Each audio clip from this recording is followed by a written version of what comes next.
Yes, I do, Mr. Chairman. Does the gentleman from California rise?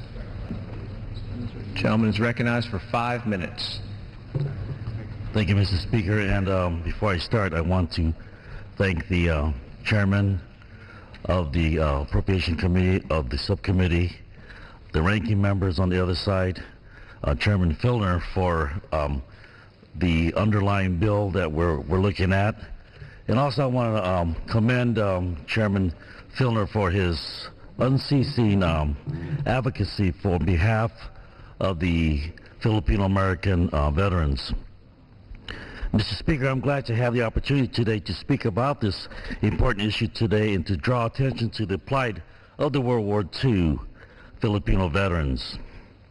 I rise today to strongly urge my colleagues to support the Filipino veterans. These brave men fought alongside American soldiers under our flag throughout the Pacific theater in World War II, and the United States made a promise to grant them veterans benefits as they were drafted into the U.S. service under President Roosevelt. Subsequently, after the war, Congress shamefully and unjustly legislated this promise away in 2 Rescissions Acts of 1946. Nearly 1 million Filipinos who were conscripted into service by President Roosevelt were killed in action in defense of our country, and many of them died as they protected the POWs, who are our soldiers, against the Japanese brutality during the Bataan Death March. I support legislation S-1315, which will expand benefits such as life insurance, education, and disability assistance for tens of thousands of current veterans and hundreds of thousands in the coming years. Senate 1315 also restores a promise and our word we made in 1942 to the Filipino World War II veterans who bled and died for our country. Today there are only 18,000 World War II Filipino veterans living, most of them in their 80s, and they are dying every day, and this cannot wait. The Senate has already passed S-1315 by a vote of 96-1 on April 24th, 2008, and I urge my colleagues to follow in the Senate's footsteps. This is the right thing to do. There has been some controversy and confusion about the offset to pay for the benefits in S-1315. I would like to set the record straight today. This bill would close a loophole created by a case known as Hartness versus Nicholson, which gave some veterans double benefits that Congress never intended for them to receive. The bill will return the law to what was originally intended for all future veterans. It will not take any benefits away from veterans who are already receiving them under the Hartness-Nicholson. This all seems a bit technical. I know some members are having a hard time supporting S-1315, but what it boils down to is that this is the right thing to do, and we need to do that very quickly. Each year I meet with the Filipino communities, and each year I read the roll call of those who have passed away. And these are men who are courageous and still loyal to the United States and to the flag. And they hold this wonderful spirit and expectation that we will finally keep our word.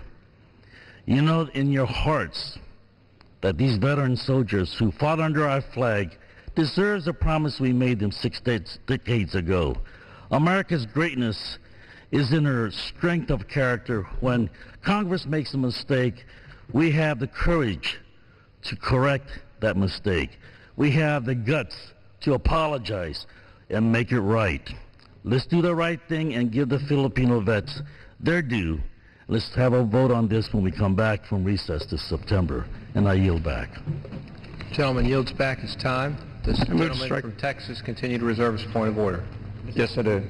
And Mr. Chairman, I'd also like to move to strike the last word. Gentleman is recognized for 5 minutes. Mr. Chairman, my father was a naval aviator in World War II.